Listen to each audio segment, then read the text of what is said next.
నమస్తే, జై శ్రీరామ్. ప్రపంచపు అత్యంత సంపన్నుడు ఇలాన్ మస్క్. ఈయన ఎప్పుడు ఏ వ్యాఖ్యలు చేసినా సంచలనంగా మారుతూ ఉంటాయి, కాంట్రవర్సీగా కూడా అవుతుంటాయి. మరోసారి అదే జరిగింది.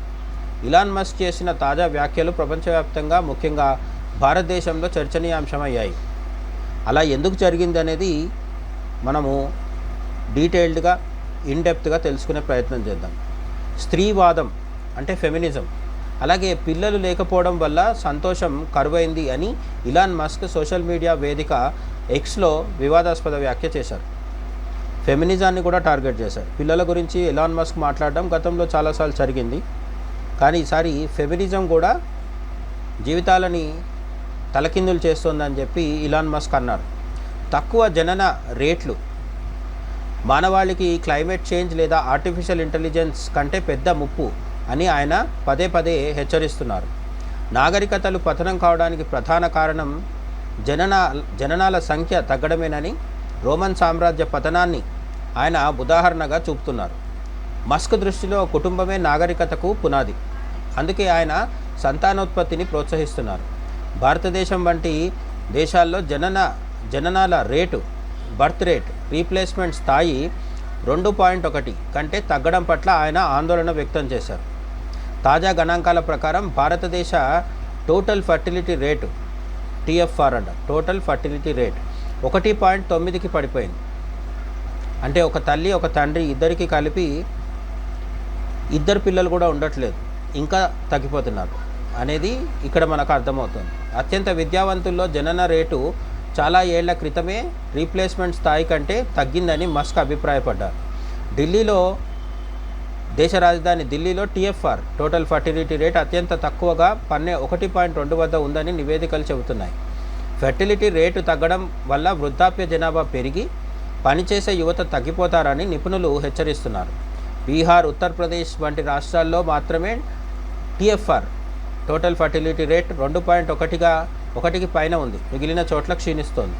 పిల్లల పెంపకం, విద్య కోసం అయ్యే ఖర్చులు పెరగడం వల్ల ప్రజలు తక్కువ మంది పిల్లలను కనడానికి మొగ్గు చూపుతున్నారు.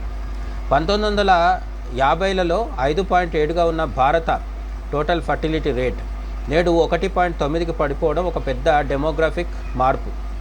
ఆర్టిఫిషియల్ ఇంటెలిజెన్స్, AI వల్ల మానవ మనుగడపై ప్రభావం ఉన్నప్పటికీ అది భవిష్యత్తులో జననాల రేటును పెంచే అవకాశం ఉందని కూడా మస్క్ ఒక విచిత్రమైన జోస్యం చెప్పారు. మస్క్ తన వ్యక్తిగత జీవితంలో 14 మంది పిల్లలతో ఒక ఆదర్శాన్ని ఉంచాలని ప్రయత్నిస్తున్నారు. ఇలాన్ మస్క్ మొత్తం పిల్లల సంఖ్య జరిగిన అనేక పెళ్లిళ్ళ ద్వారా 14 మందికి ఇలాన్ మస్క్ తండ్రి. భారతదేశం ఇప్పుడు ప్రపంచంలోనే అత్యధిక జనాభా కలిగిన దేశం, కానీ ఈ తగ్గుదల వల్ల భవిష్యత్తులో సంక్షోభం వచ్చే ప్రమాదం అయితే ఉంది. దక్షిణ భారత రాష్ట్రాల్లో జననాల రేటు మరింత ఎక్కువగా క్షీణిస్తోంది. ఇది ఆర్థికంగా సవాళ్లను విసురుతోంది. ప్రభుత్వం సామాజిక భద్రత, అలాగే వృద్ధుల సంరక్షణ కోసం సిద్ధం కావాల్సిన అవసరం కూడా ఉంది. యువత వృత్తిపరమైన లక్ష్యాల కోసం కుటుంబ బాధ్యతలను వాయిదా వేయడం ఈ తగ్గుదలకు మరో కారణం. కేవలం జనాభానే కాదు, దేశ భవిష్యత్తు ఉత్పాదకతపై కూడా దీని ప్రభావం ఉంటుంది. మన దేశ సంస్కృతిలో కుటుంబ వ్యవస్థకు ఉన్న ప్రాముఖ్యతను మర్చిపోవద్దని మస్క్ వ్యాఖ్యలు గుర్తు చేస్తున్నాయి. ఇలాన్ మస్క్ చేసిన వ్యాఖ్యలు పాశ్చాత్య దేశాలకే కాదు, భారతదేశానికి కూడా హెచ్చరిక. ఆధునికత, విద్యావంతులు కావడం పేరిట మనం కుటుంబ వ్యవస్థను బలహీనపరుచుకుంటున్నామా అని ఆలోచించాల్సిన సమయం ఆసన్నమైంది. వృద్ధాప్య సమాజం వైపు భారత్ అడుగులు వేయడం ఆందోళనకరం. హిందూ ధర్మం ప్రకారం సంతానం అంటే వంశాభివృద్ధి, అది సమాజ మనుగడకు అత్యంత ముఖ్యం. మస్క్ వ్యాఖ్యలను ఒక విదేశీయుడి మాటగా చూడకుండా ఒక హెచ్చరికగా భావించి మన సామాజిక విలువలను, కుటుంబ వ్యవస్థను బలోపేతం చేసుకోవడం మన బాధ్యత. ఇదే నిజమైన దేశభక్తి కూడా.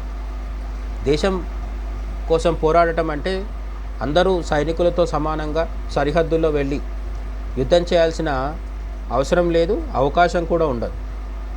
కానీ ప్రతి ఇద్దరు, ఒక భార్య ఒక భర్త, కనీసం తమకిద్దరు అనన్నా పాటిస్తూ ముందుకు వెళ్ళాలి. కొంతమంది చెప్తున్నదైతే మన ఆంధ్రప్రదేశ్ ముఖ్యమంత్రి చంద్రబాబు నాయుడుతో సహా అనేక మంది చెప్తున్నది ఏంటంటే ముగ్గురు పిల్లల్ని లేదా నలుగురు పిల్లల్ని కంటూ ఉండండి, దానివల్ల భవిష్యత్తులో అనేక సమస్యలు రాకుండా ఉంటాయి అని చెప్తున్నారు. ఇది మతపరమైన అంశంగా మాత్రమే చూడడం కాదు, మతపరంగా మాట్లాడే వారి కోణం ఎలాగూ ఉంటుంది, హిందూ ముస్లిం కోణం అలాంటివి ఉంటాయి. కానీ అది పక్కన పెట్టి ఆర్థిక రంగం దృష్టితో చూసినా సరే 2026 నుంచి 50 సంవత్సరాలు లేదా 30 సంవత్సరాల తర్వాత పరిస్థితి ఏంటి అని ఆలోచించుకున్నప్పుడు వృద్ధుల సంఖ్య పెరిగి యువతీ యువకుల సంఖ్య తగ్గిపోకుండా చూసుకోవాల్సిన బాధ్యత, అవసరం ప్రతి దేశానికి ఉంటుంది. ఉత్పాదకతలో భాగమయ్యి ఉద్యోగాలు చేయగలిగే శక్తివంతమైన యువత తగ్గిపోతే దేశం అభివృద్ధి చెంది సంపన్న దేశంగా మారినప్పటికీ అనేక సమస్యలు వస్తాయి. అటువంటి సమస్యలు ఇప్పటికే దక్షిణ కొరియా, జపాన్ ఇలాంటి దేశాల్లో ఉన్నాయి. చైనా కూడా కొంతవరకు ఎదుర్కొంటోంది. ఇవన్నీ గమనించినప్పుడు భారతదేశం ప్రపంచంలోనే అత్యధిక జనాభా కలిగి ఉన్నప్పటికీ జనాభా తగ్గుదల జరగకుండా చూసుకోవాల్సిన అవసరం ఉంది. అన్నిటికంటే ముఖ్యంగా పేదలు, మధ్యతరగతి వాళ్ళు తక్కువ స్థాయిలో సంతానం కన్నప్పటికీ, సంతానాన్ని పొందినప్పటికీ అత్యంత సంపన్నులు ఒకరు లేదా ఇద్దరికి పరిమితం అవడం ఆందోళనకరం. బాగా డబ్బు ఉన్నవారైనా సరే ఎక్కువ సంతానాన్ని దేశానికి అందించగలగాలి. నిరుపేదలు తక్కువ సంతానాన్ని అందించడం వల్ల వారికి, సమాజానికి కూడా ఒత్తిడి తగ్గుతుంది. దీనిపైన మీరి సలహాలు, సూచనలని కామెంట్ సెక్షన్లో చెప్పండి. ఇలాన్ మస్క్ని మీరు సమర్థిస్తున్నారా, వ్యతిరేకిస్తున్నారా కూడా ఖచ్చితంగా చెప్పండి. జై హింద్.